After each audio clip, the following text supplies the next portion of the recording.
Hello అందరికి. Evening bore కొడుతుంది, ఎక్కడికైనా బయటికి తీసుకెళ్ళాలి అంటే అన్నీ ఇలా బయటికి తీసుకొచ్చాడు. ఈ ప్లేస్ ఎవరు మీకు తెలుసా? ఇదైతే నేను ఫస్ట్ టైం వచ్చాను. ఉండవల్లి కేవ్స్ అంటారనమాట. అదే విజయవాడలో జాబ్ చేస్తాడు, అదే చూడడానికని వచ్చాం అనమాట. సో ఈ ఉండవల్లి కేవ్స్ అయితే ఎప్పుడో పాతకాలపు కట్టడం అనమాట. సో మొత్తం అంతా రాజుతో కట్టడం అంతా చిన్నదే, బట్ చాలా యాక్షన్ టైంలో చేసే వల్ల చాలా ఎక్కువ మంది సైట్ సీకి వస్తారు. సో అనంతమధుర స్వామి టెంపుల్ కూడా ఉంది లోపల. నేనైతే దండం పెట్టుకుని అలా నడుచుకుంటే ఎదురికి వెళ్ళాము.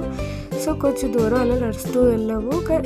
కొంచెం ప్లేస్ బాగానే ఉంది, కానీ సో అలా నడుస్తుంటే ఇంకా పైకి వెళ్ళొచ్చు అనమాట. ఆ రోడ్డు అయితే అసలు చాలా కష్టంగా అనిపించింది. నేనైతే వాల్ సపోర్ట్ వచ్చాను. ఆ తర్వాత బయటకు వచ్చాక ఇక్కడ డిఫరెంట్గా ఐస్ క్రీమ్స్ ఉన్నాయని తీసుకున్నాం అనమాట. ఈ ఐస్ క్రీమ్స్ ఏంటంటే చాలా డిఫరెంట్గా ఉంది, ఫ్రూట్ ఫ్లేవర్ అనమాట.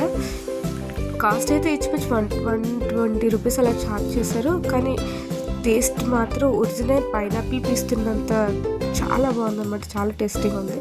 ఆ తర్వాత మా అన్నయ్య నేను కలిసి బ్యారేజ్ దగ్గరికి వచ్చి, ఇది టౌన్లో అనమాట. ఇది మా బ్రదర్ ఫేవరెట్ స్పాట్. ఎప్పుడు మనసు బాగోపోయిన ఇక్కడికి వస్తాడంట. సో అలా అక్కడ ఈవినింగ్ టైంలో అక్కడ కూర్చుని ఆ ట్రైన్స్ వెళ్ళడం చూస్తూ ఆ ప్లేస్ అయితే చాలా ప్లెజెంట్గా అనిపించింది. ఒక వెజ్ మిక్చర్ తీసుకున్నాం, తింటూ అలాగే టైం అంతా అక్కడే స్పెండ్ చేసాం. చాలా టైం ఉన్నాము. ఈవినింగ్ అయిపోవడంతో ఇంటికైతే రిటర్న్ అయిపోయాం. Bye bye.